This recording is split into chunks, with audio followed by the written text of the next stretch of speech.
Sebutinnya lagi. Sebutinnya lagi.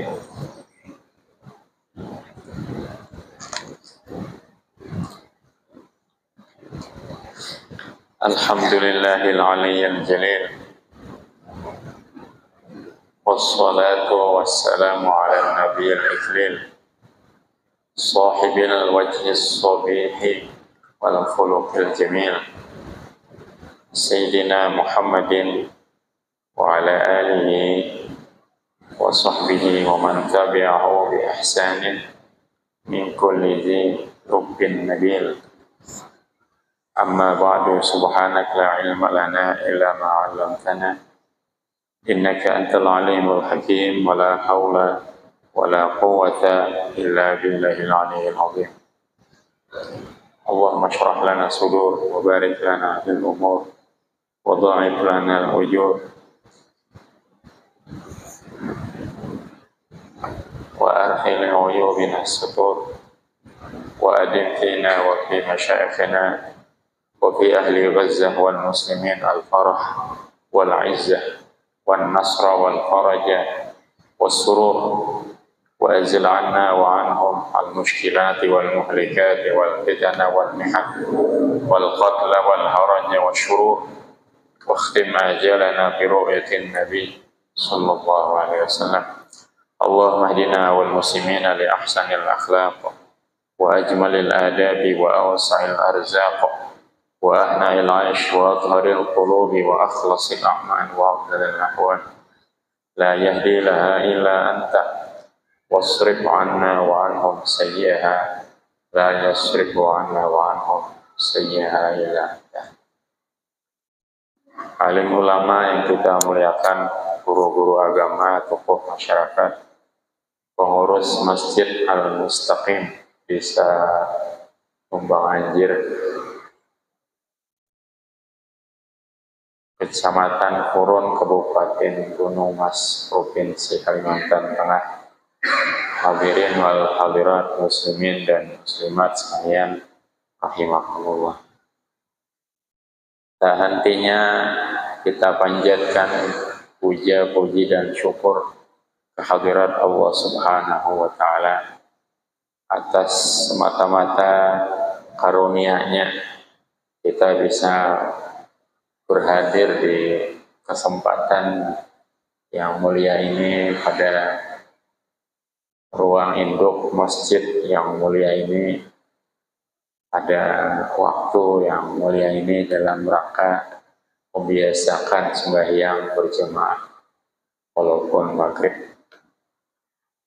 Ada beberapa ijazah dan faedah yang disebutkan oleh Imam Al-Yafi'i dalam kitab Al-Irsyad wa Tabriz. Beliau ada juga mengarang kitab Tauhur Rayahin fi Hikayatis Shalihin kalau tidak salah, yaitu Al-Imam Al-Yafi'i berkata di dalam beliau lahir pada tahun 698. Beliau berkata dalam kitab Al-Irsyad wa Tabriz halaman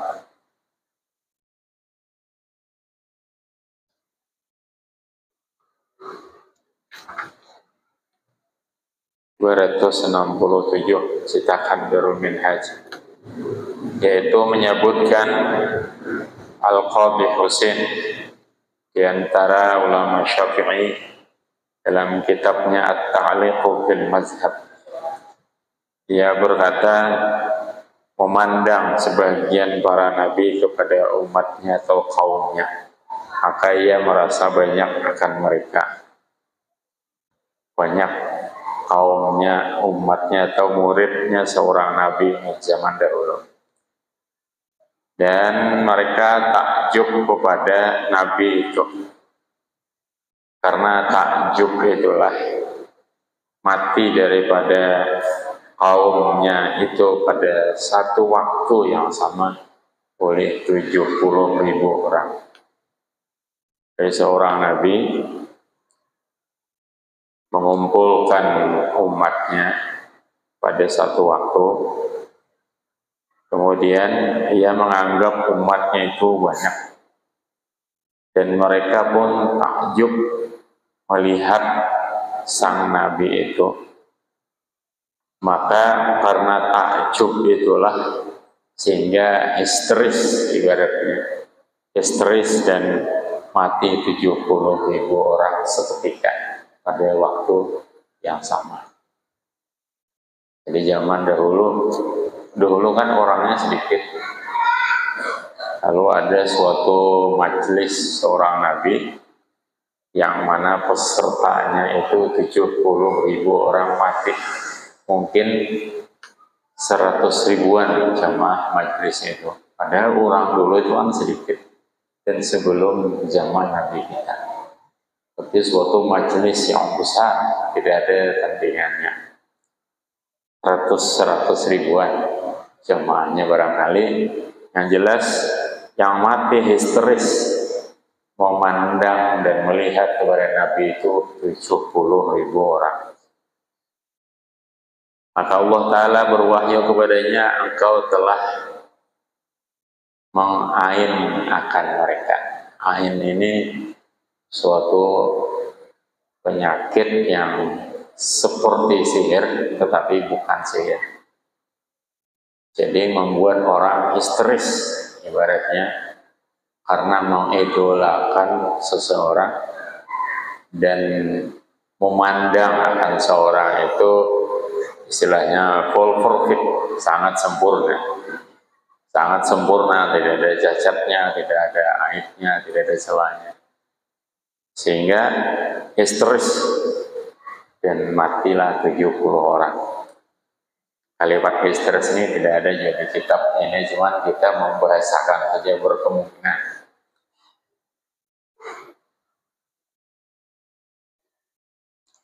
Maka firman Allah Ta'ala, engkau telah mengainkan. Ain suatu penyakit seperti tadi.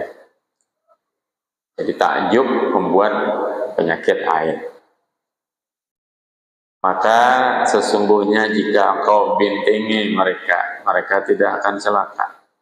Maka Nabi itu berkata atau bersabda, dengan suatu apa aku membintingi kaumku yang begitu banyak. Maka Allah Ta'ala berfirman kepadanya, engkau kata, hassantukum bil hayyil qayyum alladzi la yamut abada. Hassantukum bil hayyil qayyum alladzi la yamut abada. Wa dafa'tu ankum su'a bila haula wala quwwata illa billahil aliyyil azim. Nah, berkata mu'allif dari Al-Qadhi Husain, adalah adat Al-Qadhi Husain apabila memandang kepada murid-muridnya, maka merasa takjub baginya oleh perangai mereka, bagus keadaan mereka, maka ia bintingi murid-muridnya dan kaumnya itu dengan binting tersebut tadi, yaitu hassantukum bil hayyil qayyum allazi la yamutu abada wa dafa'tu ankum su'a bila haula wala quwwata illa billahil aliyyil azim. Nah, cerita ini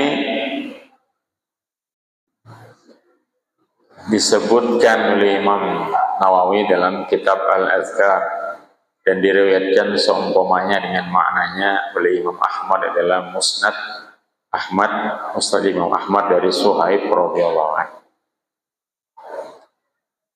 Nabi yang tersebut adalah Nabi Daud alaihissalam. Jadi cerita Nabi Daud ini dalam riwayat lain maksudnya yang lebih jelas, Nabi itu adalah Nabi Daud. Nah, dan hadisnya marfu, inna nabiyyan kana fi man kana qablakum a'jabathu ummatuh Faqala lan yaruma haula syai'un awhadha ilaihi an khayyirhum baina ihda salas, sampai akhir hadis.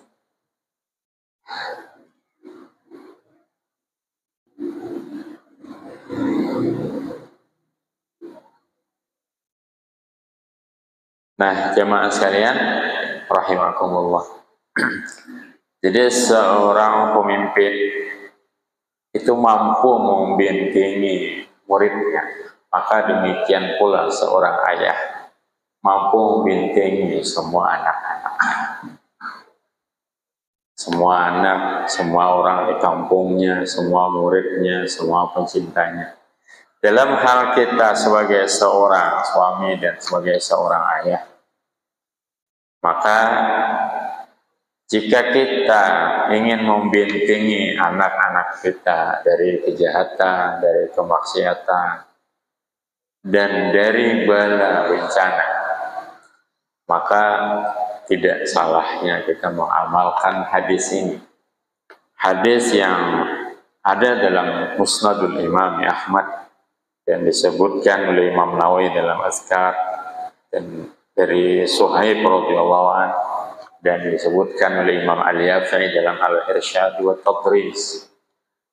Maka ulun sendiri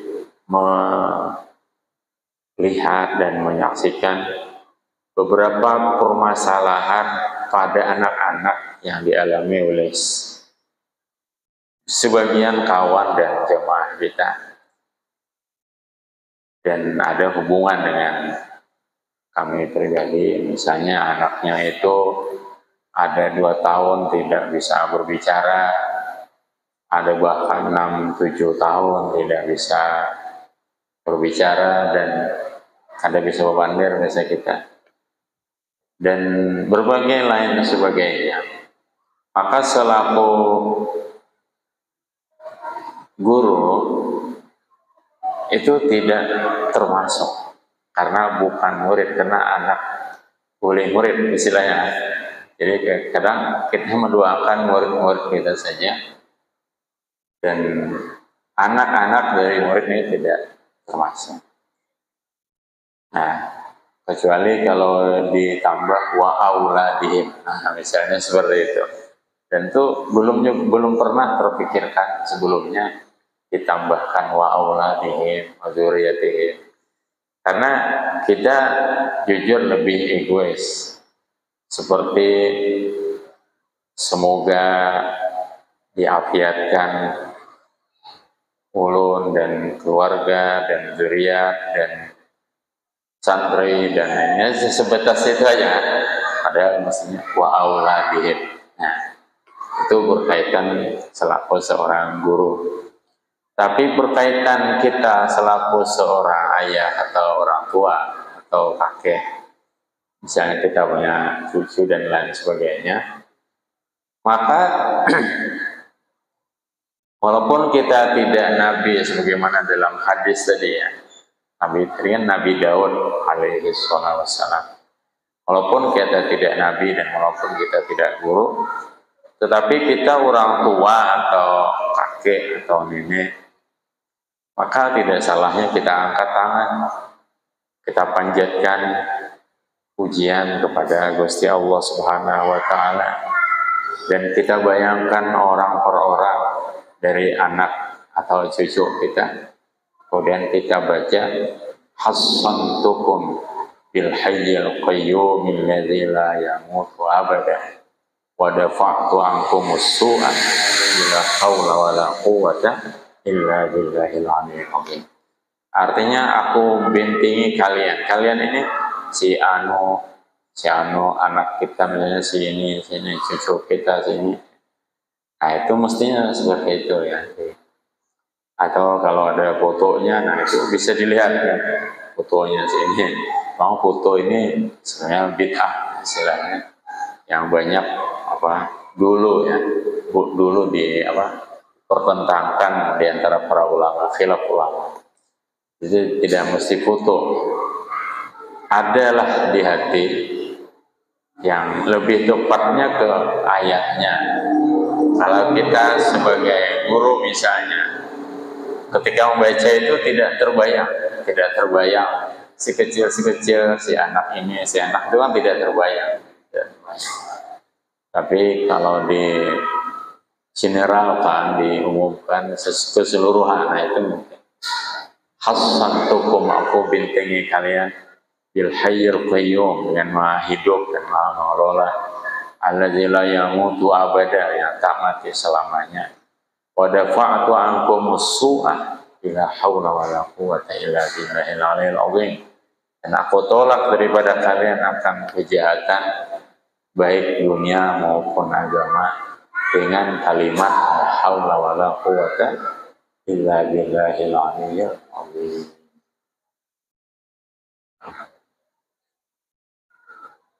Nah, ini dengan beberapa sanad kepada Imam Al-Syafi'i, pun ijazahkan kepada kalian tahsinul aulad, anggap saja seperti itu, tahsinul aulad wa thullab, yaitu menjagakan atau membentengi anak kita dan santri kita. Tahsinul aulad, caranya yaitu tadi ingat wajahnya, kemudian hadirkan wajahnya di hati kita, kemudian baca doa hassantukum bil hayyil qayyumil ladzi la yamutu abada wa dafa'tu ankum su'a bila haula wala quwwata illa billahil aliyyil azim. Dalam sekian kitabnya, adanya nama kita itu di hati guru itu suatu hal penting. Adanya nama kita ini di hati seorang guru itu suatu hal yang sangat penting. Guru dalam hal ini yang istilahnya apa ya, yang ikhlas, karena mereka mustajab doa, dan hadis ini yang membuktikan, artinya membuktikan akan pentingnya hal itu, sehingga kita termasuk ke dalam doa sidin. Nah, itu pertama, ijazah pertama. Yang kedua, riwayat dari Ibnu Abbas radhiyallahu anhu bahwa seorang laki-laki mengadu kepada Rasulullah SAW bahwa ia ditimpa berbagai penyakit. Maka bersabda baginya oleh Nabi SAW, baca olehmu apabila engkau berada di pagi hari, Bismillahi ala nafsi wa malik. Maka ketahuilah tidak akan pergi untukmu sesuatu apa jua pun yang bermanfaat. Maka dibaca akan kalimat, 5 kalimat tadi, Bismillah ala nafsi wa malik, oleh laki-laki tersebut, maka hilanglah darinya berbagai penyakit.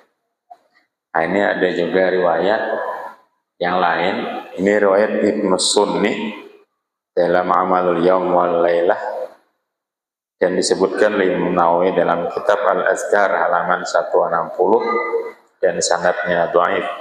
Maka ada juga pada riwayat lain lebih lengkap, Bismillah ala dini wa nafsi wa ahli wa mali wa waladi.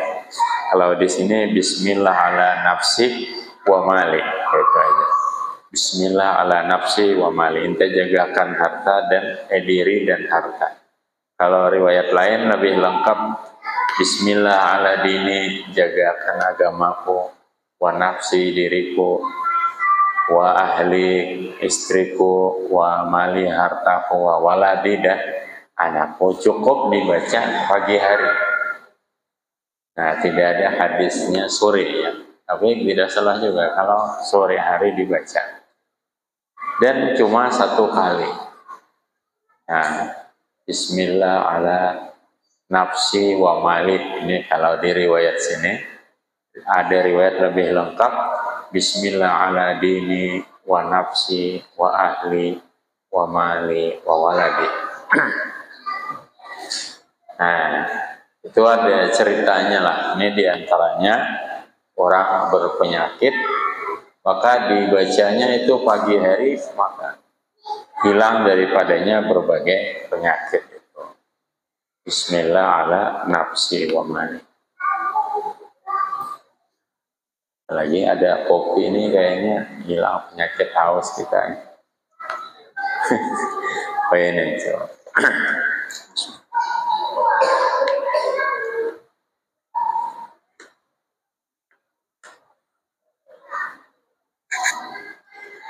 Ijazah ketiga, ini sebagian ijazah pernah juga kita ijazahkan, cuma kita ulang-ulang supaya diamalkan, yaitu dari Abu Darda radhiyallahu anhu.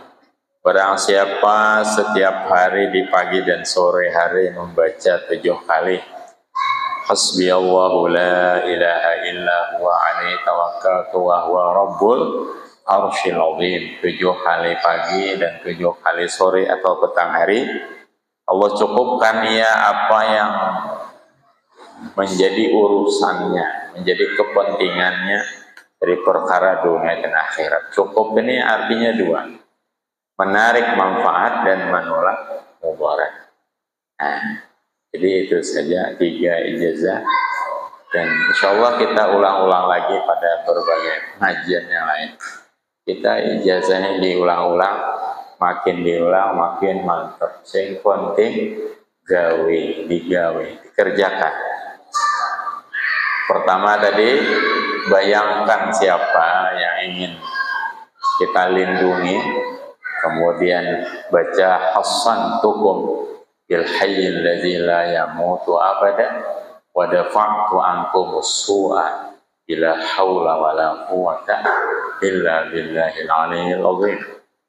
Kemudian baca 1 kali di pagi hari, Bismillah ala nafsi wa mali, itu paling sedikit. Bisa juga ditambah dengan riwayat lain tadi. Yang ketiga, baca pagi dan sore 7 kali Hasbi Allah la ilaha illahu alaihi tawakkaltu wa huwa rabbul arsyil azim. Nah, itu saja.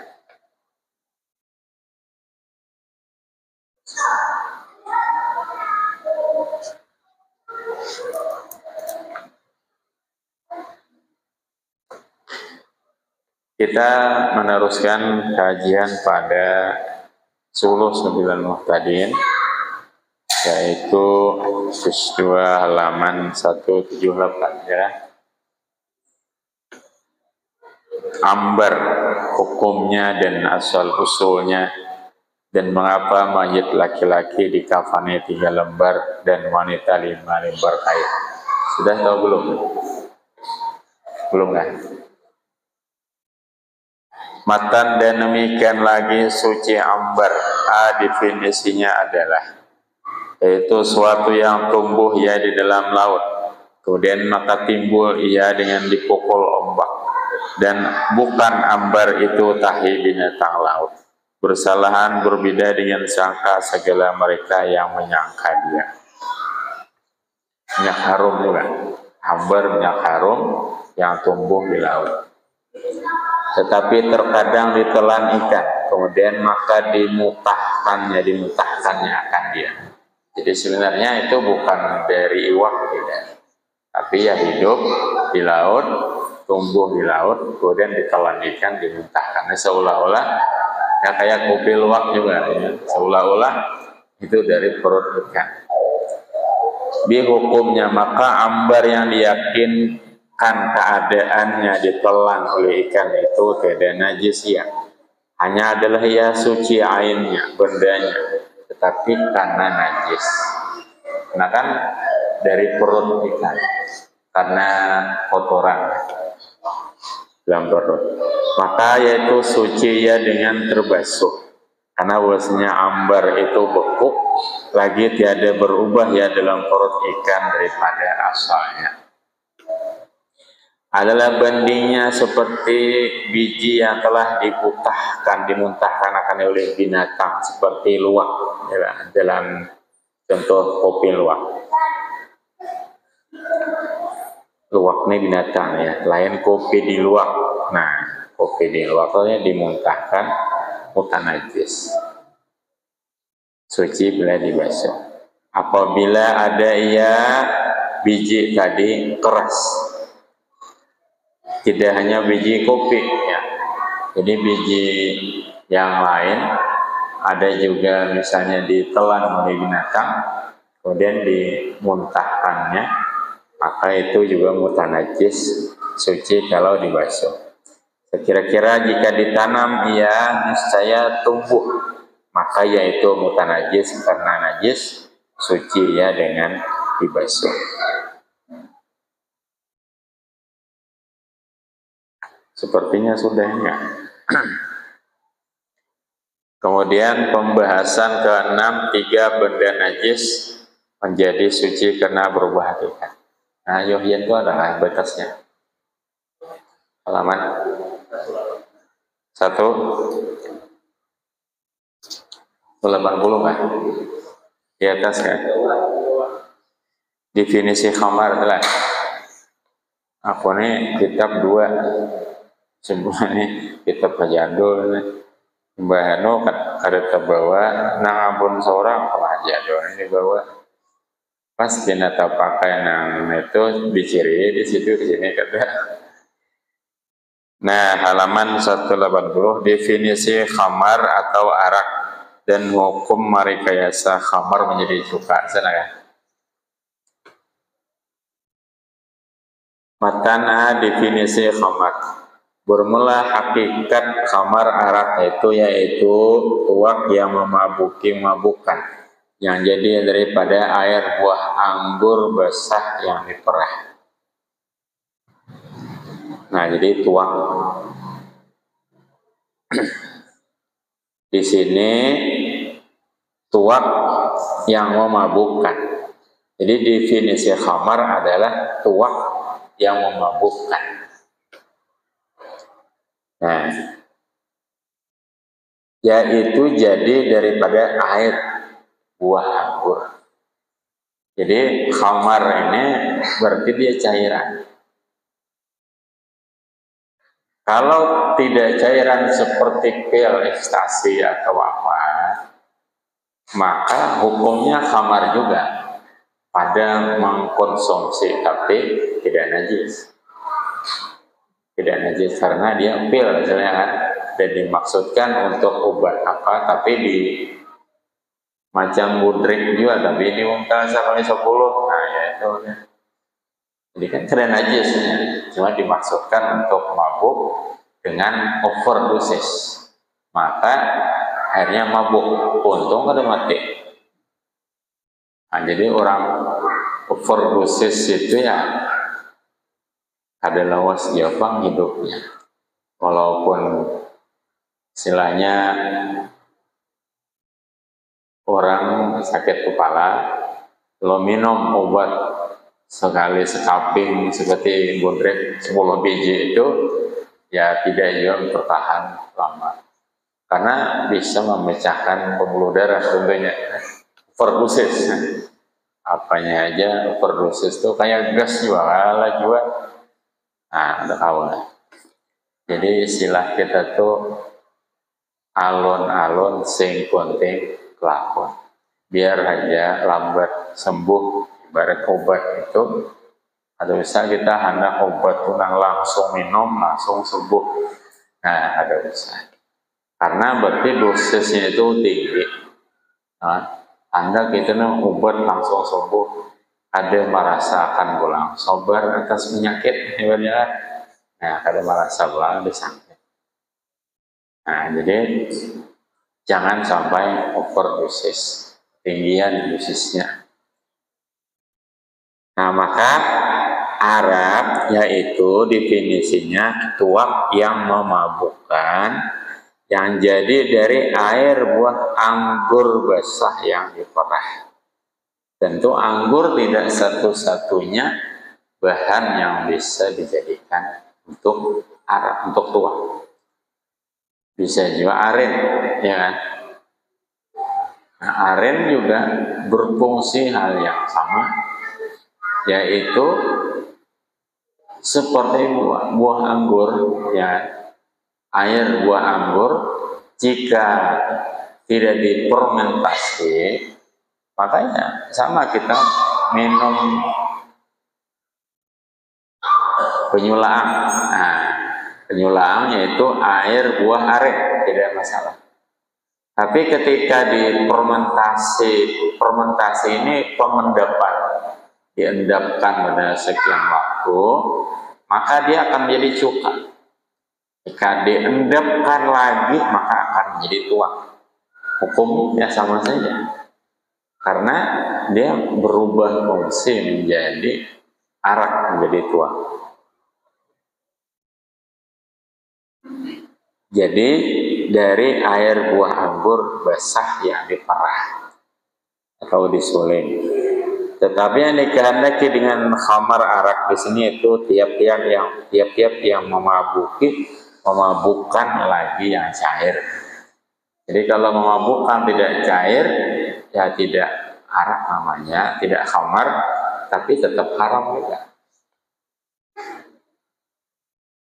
Apalagi nang bisa bergerak, tapi itu artinya mabuk janda. Nah itu sama aja. Alahan lagi mabuk daratnya pada mabuk laut. Kalau mabuk laut tuh muntah aja oleh. Ada ini tahu muntah lah mabuk janda ini mabuk darat. Buhiukan juga itu. Kita tahu lagi dia di apa? Ada bulik, ada tahu lagi di bulik. Sama ada ya khamar, jadi daripada air buah anggur basah yang diperah atau daripada air buah yang lain seperti buah aren tadi. Nah, penyulaang. Dan sama ada berubah menjadi cuka dengan sendirinya atau dengan sebab dicampur dengan air buah yang lain atau dengan sebab dicampur dengan madu atau gula. Nah, jadi buah laang campur madu, campur gula nih. Jadi wallahu alam, ada pernah juga uji cobaan supaya jadi steril. Atau ada yang menjadi cuka daripada sebab air yang dibubuh dituangkan ke dalamnya gandum serta buah anggur kering, yaitu kismis atau kurma kering atau barang sebagainya. Jadi intinya semua yang memabukkan itu khamar. B, ada dua proses khamar menjadi cuka. Satu, jadi cuka tanpa ada benda lain di dalamnya, atau bisa juga disebut dengan proses alamiah. Dua, jadi cuka dan saat itu ada benda lain di dalamnya, atau bisa juga disebut dengan proses rekayasa. Pertama, apabila jadi cuka sekalian semua itu dengan sendirinya, tidak bercampur dengan sesuatu yang lainnya, biasanya jadi sucilah ya. Jadi banyulaang atau dari anggur tadi, karena bahwasanya tanpa ada campuran lalu menjadi cuka, maka jadi sucilah ya. Karena bahwasanya diri madu atau gandum atau gula itu jadi khamar ya, seperti air anggur dan kurma, maka tiadalah dianggap ia madu, gandum dan gula itu suatu ain, benda lain yang mencampuri dia. Nah, ini kalimatnya ini. Baik. Kedua, adapun jika jadi cuka ia dengan beserta suatu atau benda yang lain ke dalamnya, padahal kekal atau tetap ia benda lain itu di dalamnya hingga arak itu jadi cuka, maka tiadalah jadi suci cuka itu, yakni najis. Jadi cuka kalau ada dicampuri arak, kalau dicampuri suatu benda akhirnya jadi cuka, maka najis. Kalau arak jadi cuka dengan sendirinya, maka suci. Sama ada dijatuhkan ia benda lain itu ke dalamnya, ke dalam arak, atau jatuh ia benda lain itu dengan sendirinya, atau dengan ditiup angin akan dia. Yang penting ada yang mencampuri arak, sebab dicampur itu dengan sengaja atau tidak, maka kemudian arak itu menjadi cuka, maka tetap menjadi najis. Sama ada ain itu memberi bekas efek pada menyegerakan jadi cuka, seperti bawang merah dan cuka yang sudah jadi dibuat ke arak. Nah, lalu arak itu menjadi cuka. Dan roti yang hangat atau panas atau tidak memberi efek pada menyegerakan jadi cuka seperti batu. Jadi sebab najisnya khamar yang jadi cuka jika ada benda lain di dalamnya adalah ilat alasan yang demikian itu. Jadi khamar menjadi cuka tetap najis karena apabila ada benda lain. Nah, alasannya adalah karena bahwasanya ain benda yang menyertai itu bukan najis. Karena najis ya dengan khamar arak. Maka yaitulah benda lain itu yang menajiskan akan cuka, dan jadilah cuka itu karena najis. Jadi misalnya arak atau tuak dari anggur atau dari banyu laang, nah kan khamar. Kemudian ada di situ sinduk atau batu, lalu menjadi cuka, maka najis lah. Aturannya kada. Kenapa jadi tetap najis padahal sudah jadi cuka? Nah, karena sinduk itu yang asalnya di dalam arak, sinduk itu bukan najis karena najis. Jadi sinduknya itu bukan najis karena najis. Kemudian araknya nang menjadi cuka karena najis oleh sinduk nang karena najis tadi. Nah itulah jadinya. Jadi kalau arak ada sesuatu benda di dalamnya, araknya menjadi cuka dan benda seperti sinduk itu ada, maka araknya itu tetap najis. Berarti mestinya suci.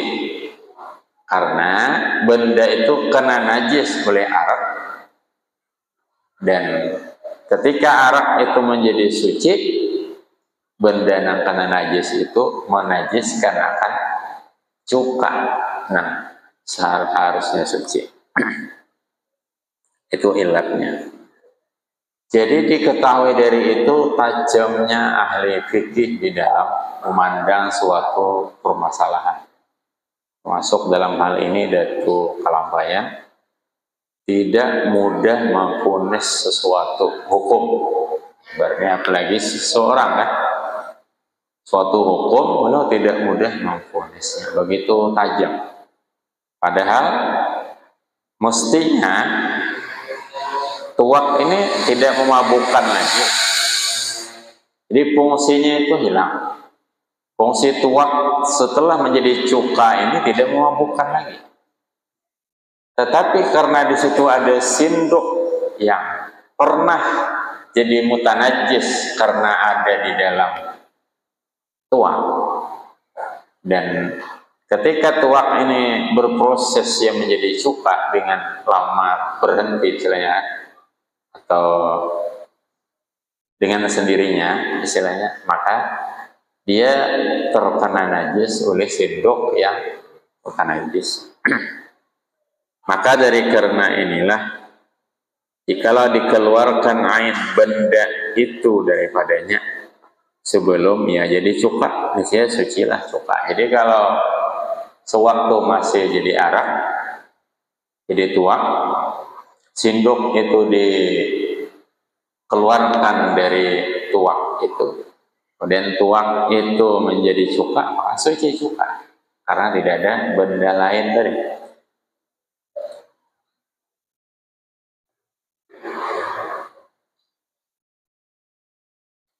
Ini contoh dalam pergaulan yang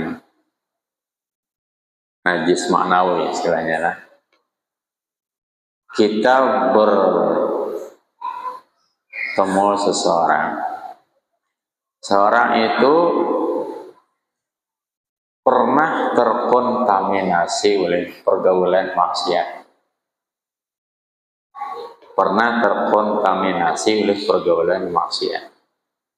Kemudian seseorang ini mutanajis, ini kisah najis hati, maksudnya najis maksiat. Seorang ini mutanajis, masuk ke majelis taklim, sumajlisan jadi najis, gara-gara inya ini mutanajis. Makalah orang dahulu itu selektif di dalam memilih murid, ibaratnya. Karena takutnya ini akan mempengaruhi orang yang di majelis. Nah, jadi jika kita jeli, maka sama itu. Jika kita jadi ahli fikih seperti Datuk Halampayan, maka di dalam hal kemajlisan atau dalam tarbiyah atau di dalam suluk, kita menerima orang yang mutanajis dalam arti pernah bergaul dan berwawasan maksiat, masih hatinya itu ke dunia dan ke maksiat, ada satu orang akan merusak sekian banyak orang. Mungkin bisa dipahami. Jadi bagaimana itu memperbaikinya cukup sulit. Bisa kita contohkan, tapi mohon maaf. Misalnya ada seorang pejabat di suatu majelis, itu rusak. Ada seorang pejabat di suatu majelis. Tidak semua pejabat tentunya, tapi hampir 99% pejabat itu koruptif, istilahnya. Ini bahasa keren lah, bahasa wartawan. 90 atau 99% pejabat itu korup. Wallahu alam lah, kita tidak menduga-duga juga. Tapi ketika ada pejabat di suatu majelis, ini mutanajis. Kita tidak bilang bahwa pejabat ini kotor, tapi ia baru saja bergaul dengan orang-orang kotor, ya kan?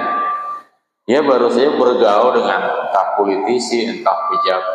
Kita tidak mengatakan pejabatnya kotor. Sama kita tidak mengatakan dia najis. Tapi dia mutanajis. Karena dia baru saja bergaul dengan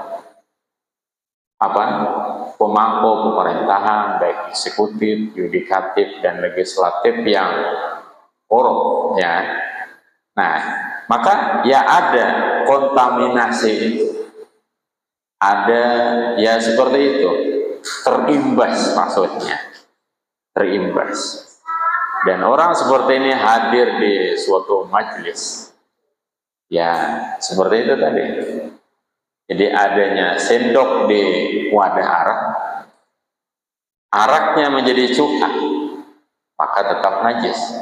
Karena sendok yang mutanajis menajiskan kembali arak yang sudah menjadi cuka yang mestinya suci. Nah, jadi diqqah fi'afatil qulub, teliti di dalam penyakit hati itu penting. Apa salahnya pejabat di suatu majelis? Ini yang salah.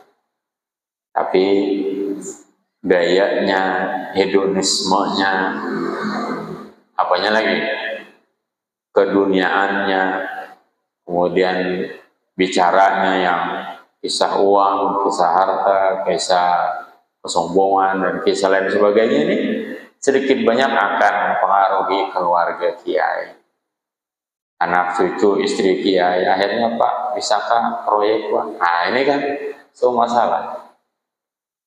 Bisakah ini, bisakah dibantu ini, bisa. Nah, ini kan suatu masalah, menjadi suatu celah. Kita tidak mengharamkan, ini bukan masalah halal haram, tetapi ghairah, cemburu kepada agama, itu suatu hal yang sangat penting. Kita ingin agama kita selamat, dari berbagai mara bahaya, ya. Karena kita ini seperti khamar tadi, kita ini sudah menjadi tua dan ingin menjadi cuka, tapi tidak bisa, ya. Kita ini tua, perumpamaan, ingin menjadi cuka yang suci, tapi tidak bisa karena ada bekas najis ini tadi.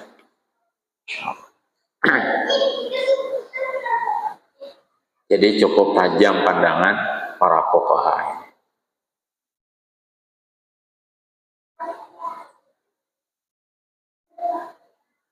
Inilah hukum jika ada ain benda yang menyertai dia yang ada dalam wadah arak itu suci. Adapun jika ain benda yang ada dalam wadah arak itu najis, tadi kan sendok itu suci. Adapun jika yang ada dalam wadah arak itu najis juga, maka tiadalah cuka itu suci tentunya. Dan walaupun jikalau dikeluarkan ain benda najis daripadanya dahulu sebelum daripada yang menjadi cuka sekalipun, artinya cuka tersebut tetap najis. Dua, dan misalnya arak dikencingi menjadi cuka, ya tetap najis, ya. Gara-gara arak dikencingi lalu dia menjadi cuka, ya tetap najis walaupun menjadi cuka, karena sebabnya menjadi cuka karena najis, ya. Karena pengaruh najis, pengaruh kencing, kalau airnya jadi najis. Kenapa? Arak dikencingi jadi cuka. Apa? Ya keliwat masam bertambah mesin lalu jadi cuka jadinya. Wallahu a'lam lah. Ya, kalau arak dikencingi menjadi cuka tetap najis. Karena sebab yang menjadikannya cuka itu adalah najis. Dua, dan kata setengah sebagian ulama bahwasanya ilat alasan demikian itu najisnya khamar yang jadi cuka, dan saat itu ada benda lain di dalamnya, karena bahwasanya menyegerakan ia kepada menghasilkan, maksudnya tujuannya yaitu proses arak menjadi cuka dengan berbuat yang diharamkan, maka disiksa ia dengan ditegahkan ia daripada memperoleh, mendapatkan atau mencapai maksudnya. Nah, yaitu khamar diandeki suatu benda agar cepat menjadi cuka, maka itu namanya menyegerakan kepada memproses arak menjadi cuka dengan sesuatu berbuat yang haram. Makanya tetap, jadi arak itu sudah menjadi cuka tetap najis oleh sebab diproses, disengaja.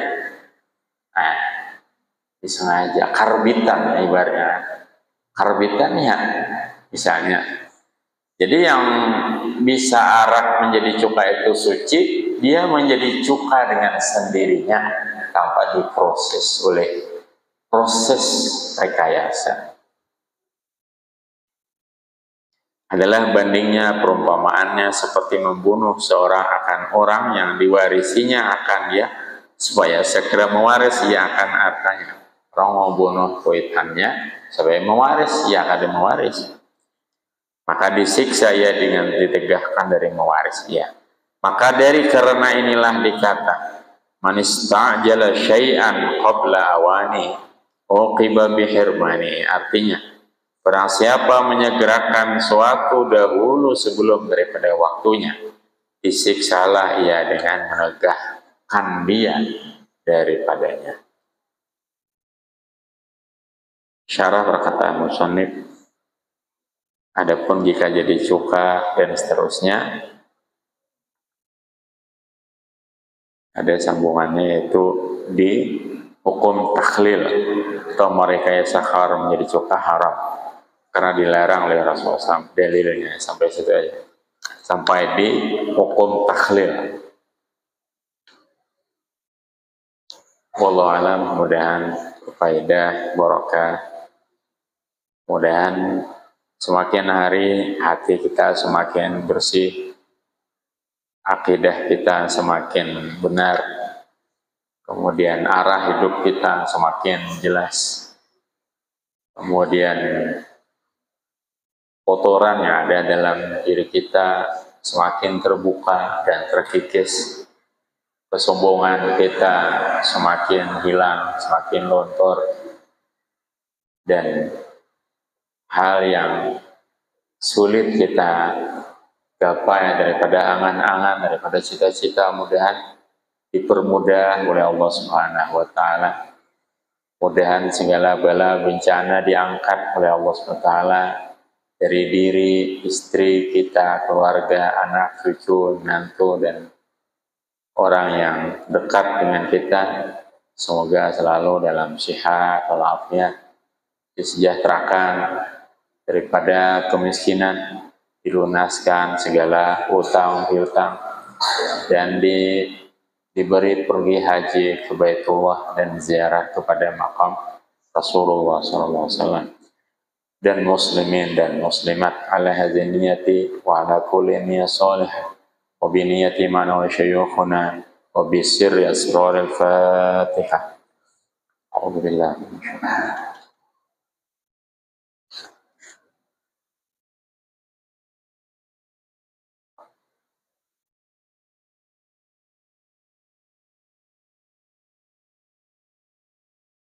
Alhamdulillahirabbil alamin. Allahumma shalli wa sallim wa barik ala sayyidina Muhammadin wa alihi wa sahbihi ajma'in. Allahumma fa'na bima 'allamtana wa 'allimna ma yanfa'una wa zidna ilma warzuqna fahma. Ahyina wa tawaffana muslimina mu'minin wa lahiqna bis salihin ghaira khazaya wa la maftunin. Rabbana atina fid dunya hasanah wa fil akhirati hasanah wa qina azaban nar. Wa sallallahu ala habibi Muhammadin wa alihi wa sahbihi wa baraka wa sallam.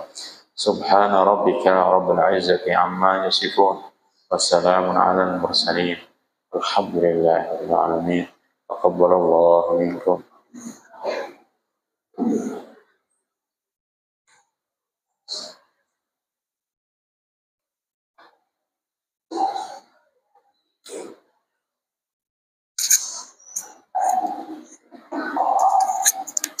Ya, kitabnya tinggal sini.